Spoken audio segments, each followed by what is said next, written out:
¿Y si todo lo que sabes sobre la Semana Santa no fuera toda la verdad?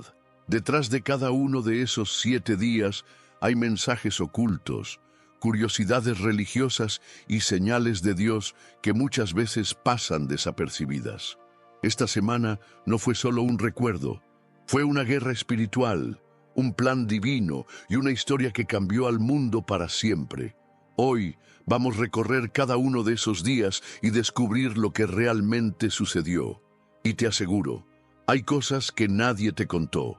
Si crees que este tipo de contenido puede tocar más vidas, deja tu like, suscríbete al canal y quédate hasta el final. Lo que vas a ver aquí puede cambiar tu forma de vivir la fe. Fue un domingo como ningún otro.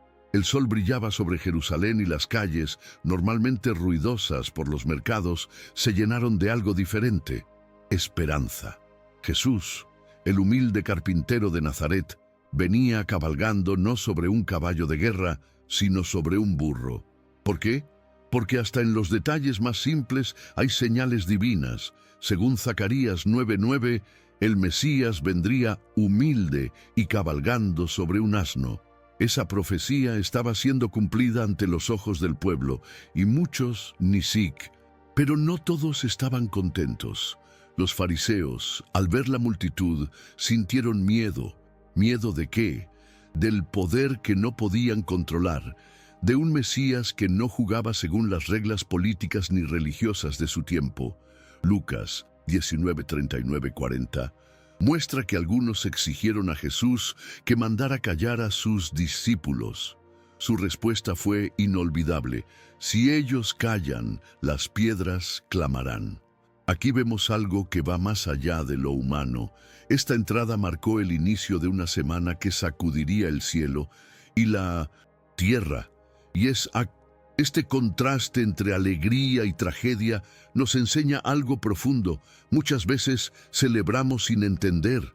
A veces gritamos Hosana, esperando que Dios actúe como nosotros queremos, no como Él quiere. Ese día, el pueblo quería un libertador político, alguien que derrotara a Roma.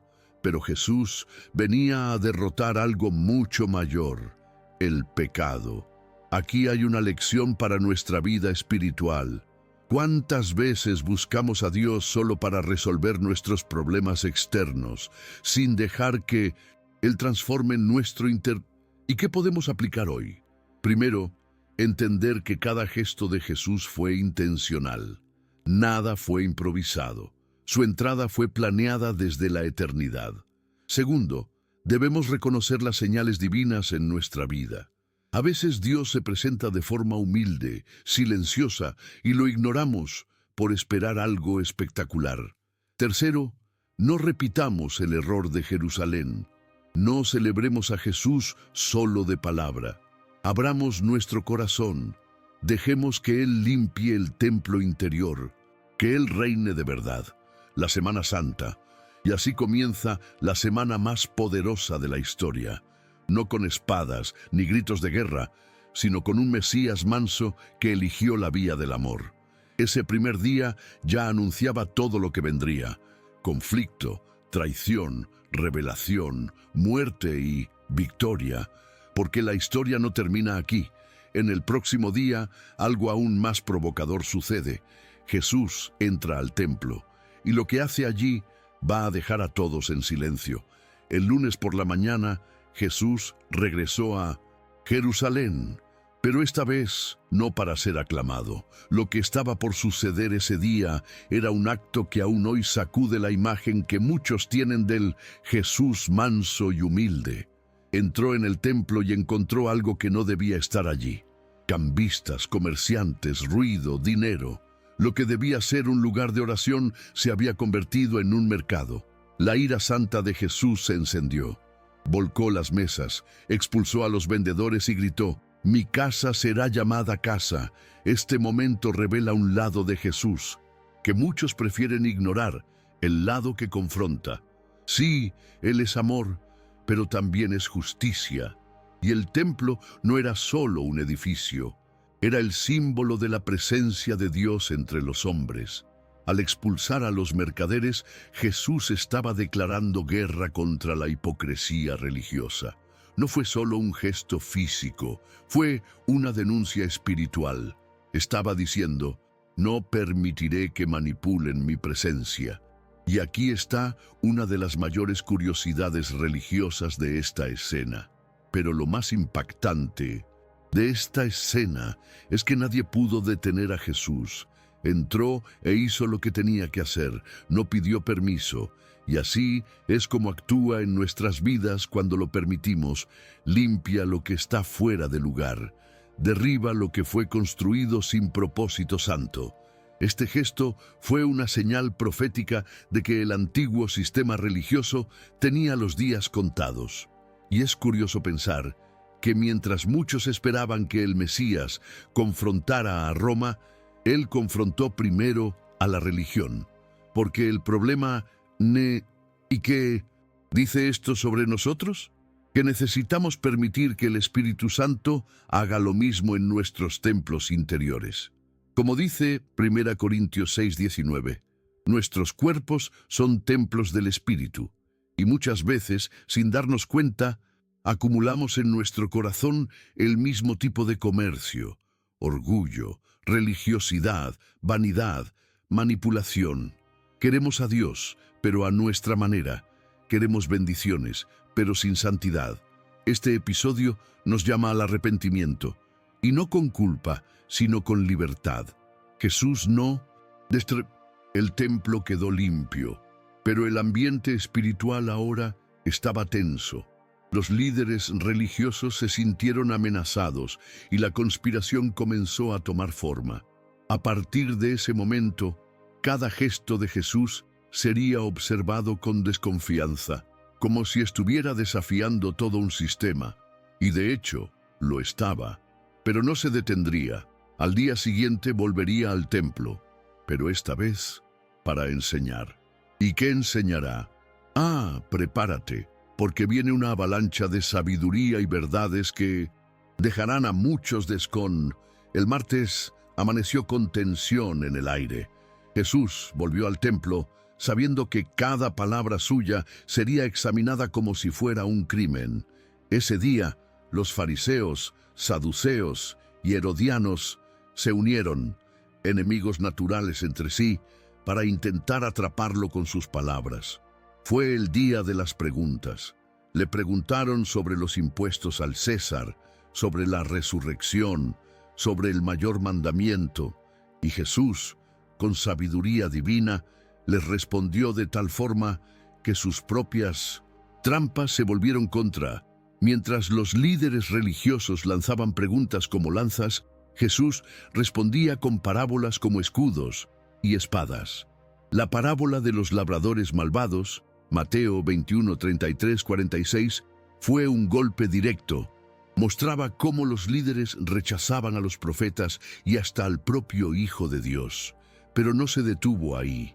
Denunció públicamente a los escribas y fariseos con los famosos «Ay de vosotros» del capítulo 23. «Ay de vosotros, escribas y fariseos, hipócritas». Cada frase cortaba como un rayo de verdad. Jesús Sí, ese mismo día Judas Iscariote comenzó a alejarse en silencio. Nada ocurrió de forma abrupta. Fue un distanciamiento sutil, interior, invisible a los ojos de los demás discípulos. Y eso es aterrador, porque muestra que la traición no nace de un día para otro. Se cultiva en el corazón, cuando la fe se vuelve interés, cuando la verdad incomoda más de lo que libera. Judas quizás esperaba un Mesías guerrero, alguien que derribara Roma. Pero al ver a Pintos Jesús enseñar sobre el amor, sobre un reino que no es, este día nos enseña la importancia de la vigilancia espiritual. No basta con estar cerca físicamente de Jesús, es necesario estar conectado a Él espiritualmente. Los fariseos estaban en el templo, pero no veían a Dios frente a ellos. Judas caminaba con el Salvador, pero su corazón ya estaba lejos. Esto nos lleva a reflexionar. ¿No será que hoy también nos acercamos a Jesús solo por conveniencia? ¿Será que estamos intentando poner en prueba la fe con preguntas que esconden una rebeldía interior? El día estaba terminando y el cielo comenzaba a teñirse de tonos oscuros. El silencio espiritual que vendría pronto ya se sentía en el aire. El templo quedaría de lado. Las multitudes desaparecerían y los pasos de Jesús ahora se dirigirían hacia aquellos que realmente querían escuchar, porque en el próximo capítulo, Él ya no grita, guarda silencio. Y cuando el Hijo de Dios guarda silencio, el universo contiene la respiración.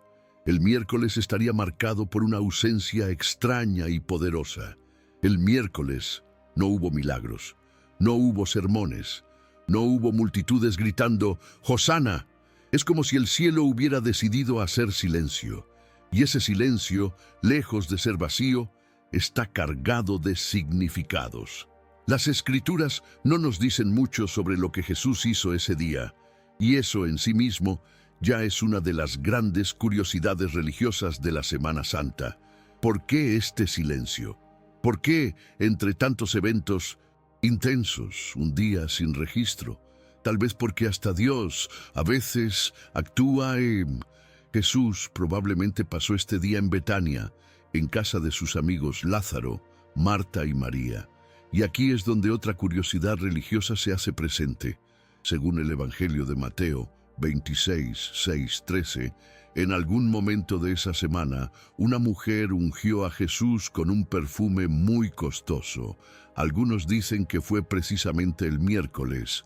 El gesto provocó críticas, especialmente de Judas, quien pensó que ese perfume podía haberse vendido para ayudar a los pobres. Pero Jesús defendió a la mujer. Ella ha hecho esto en pre. Este día también nos recuerda que hay momentos en los que no pasa nada, pero espiritualmente está pasando todo. A veces, el cielo guarda silencio no porque esté ausente, sino porque está preparando algo grande. Ese miércoles simboliza la espera antes de la cruz, la pausa antes del juicio, el suspiro antes del clamor. Y en nuestra vida espiritual hay muchos miércoles así, días donde no escuchamos la voz de Dios, donde no sentimos señales, donde todo parece detenido. Pero el silencio de Dios también es un día de decisiones.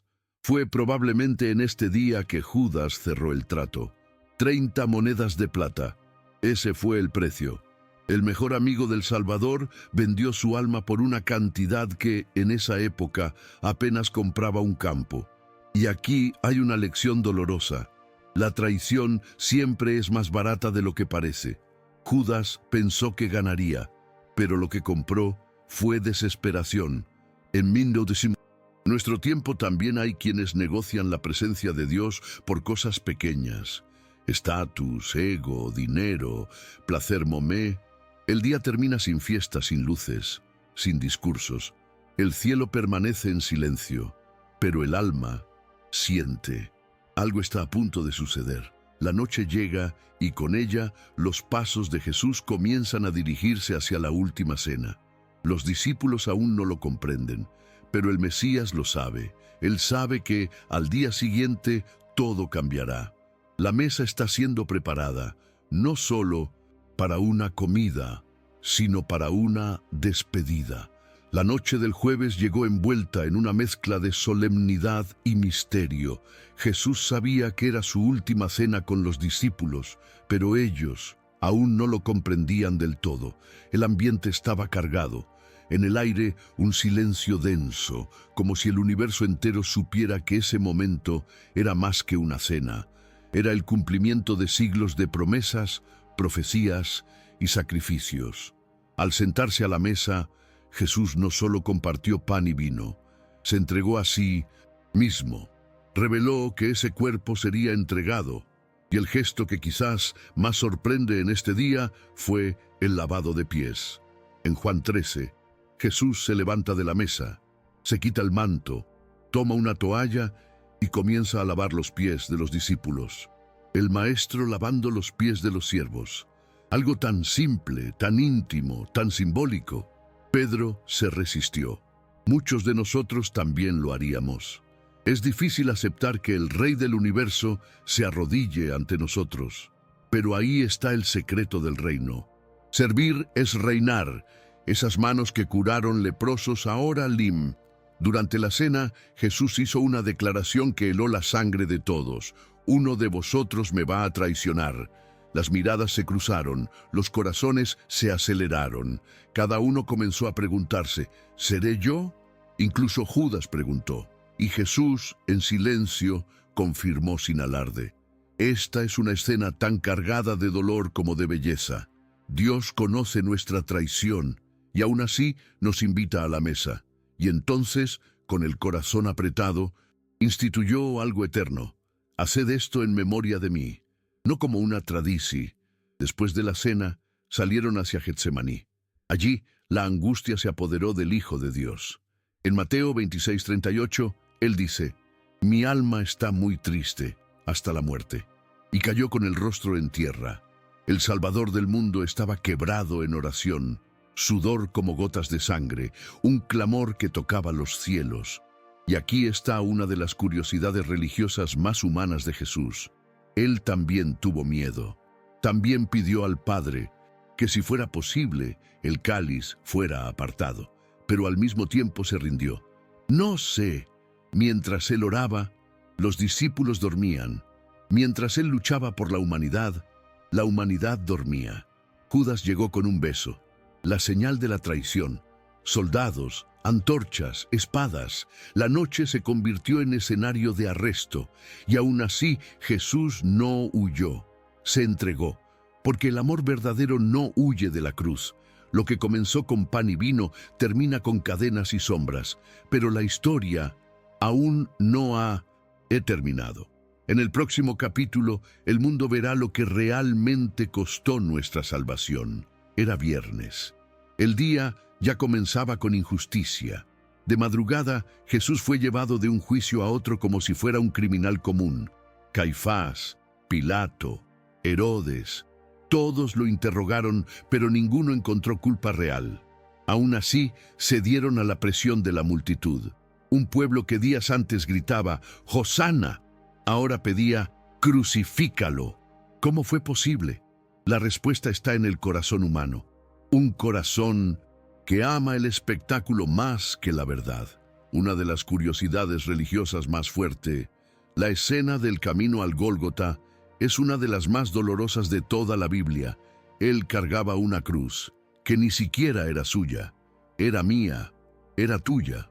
En Isaías 53, está escrito que fue traspasado por nuestras rebeliones, molido por nuestros pecados.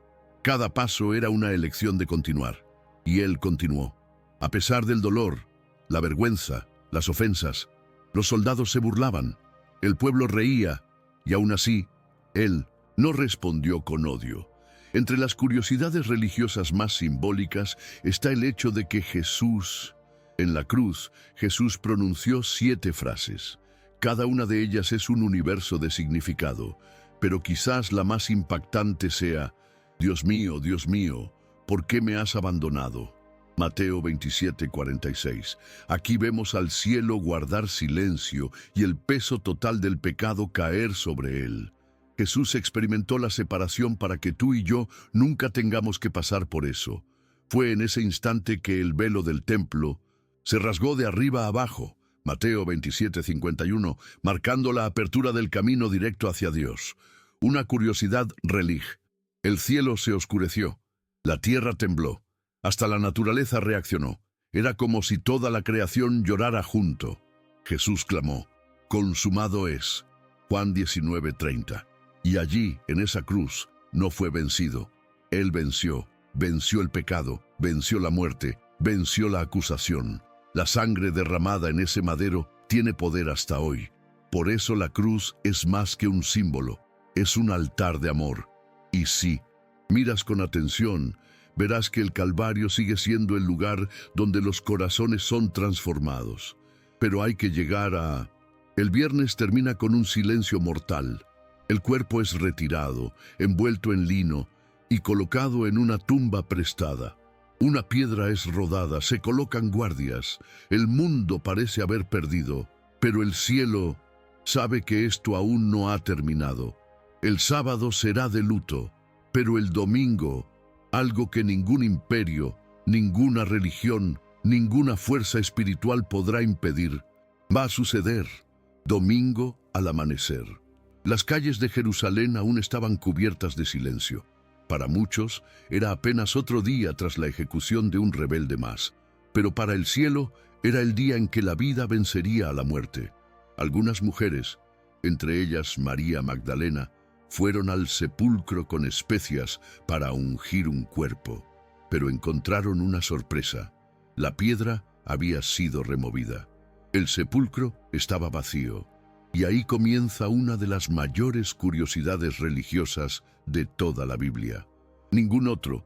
Un ángel aparece y dice: ¿por qué buscáis entre los muertos al que vive? Lucas 24:5. Esa pregunta todavía resuena hoy. ¿Cuántas veces buscamos respuestas espirituales en lugares muertos, en religiones vacías, en filosofías humanas?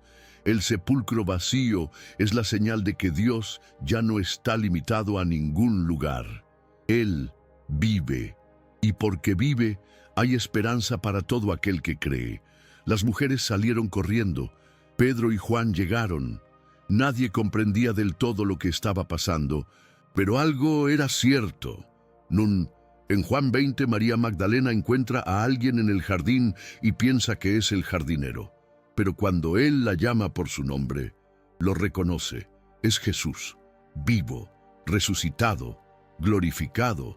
Esta es una de las escenas más bellas e íntimas de toda la Biblia, porque muestra que Jesús no resucitó solo para demostrar poder, sino para restaurar relaciones. Llama por nombre. Se revela de forma personal. El mismo Jesús, que venció la cruz, también quiere vencer la distancia entre Él y tú. El sepulcro vacío no es so. Más tarde Jesús se aparece a los discípulos, y entre el miedo y la alegría lo reconocen. Les muestra las manos, come con ellos y sopla sobre ellos el Espíritu. La resurrección no fue el final, fue el comienzo. Comienzo de la iglesia, comienzo de la misión, comienzo de una nueva era. Y esto nos recuerda que, incluso después de los peores momentos, siempre hay un domingo de resurrección. Siempre hay un nuevo comienzo cuando Jesús entra en la historia. Y por eso la Semana Santa no termina en la cruz. Ahora que hemos llegado al final de esta jornada, la pregunta que queda es: ¿qué vas a hacer con todo esto? La historia fue contada. Las curiosidades religiosas fueron reveladas. Las señales están ahí. La decisión es tuya. Porque el mismo Jesús que entró en Jerusalén, que limpió el templo, que enseñó con autoridad, que fue traicionado, que murió por amor, es el mismo que hoy te llama a vivir con Él. La Pascua no es solo sobre lo que ocurrió. Es sobre lo que puede ocurrir ahora, si abres tu corazón, y ahora que conoces la verdad oculta detrás de cada día de la Semana Santa. ¿Qué vas a hacer con todo esto? ¿Te has detenido a pensar cuál de estos días refleja tu propia vida espiritual? ¿Estás viviendo en el silencio del miércoles o en la victoria del domingo? Déjanos tu comentario aquí abajo y comparte cuál fue el momento que más te tocó. Queremos conocer tu experiencia y crecer juntos en esta jornada de fe. Si este video te habló al corazón, suscríbete ahora al canal y activa las notificaciones, porque lo que viene en los próximos contenidos puede seguir transformando tu vida. Y claro, deja tu like, eso nos ayuda a llegar a más personas con estas curiosidades religiosas que alimentan el alma. Y no te vayas sin ver el próximo video recomendado que ya está apareciendo en tu pantalla. Créeme, te va a sorprender. Nos vemos en el siguiente video. Que Dios te bendiga.